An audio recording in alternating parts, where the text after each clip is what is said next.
Good morning! Ngayon na ipapakita ko sa inyo ang actual turnover unit ng townhouse natin dito sa South Point Villas, Alaminos, Laguna.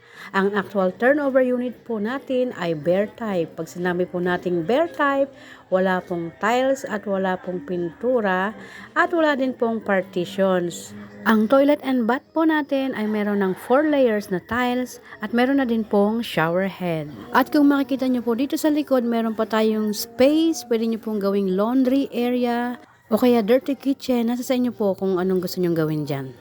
Ito po ay 2-story townhouse na ang lot area ay 40 square meters at ang floor area naman ay 46.60 square meters. Now, akyat na po tayo dito sa taas. Kung makikita nyo po, wala pang partitions ang mga kwarto. And take note, ito po ay provision for 3 bedrooms.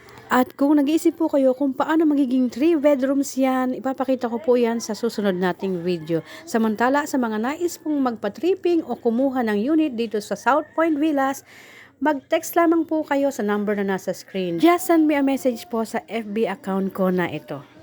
Take note po, mas mura pong kumuha ng pre-selling kasi mas mura po nating ma-reserve ang mga unit. Tara na, tripping na!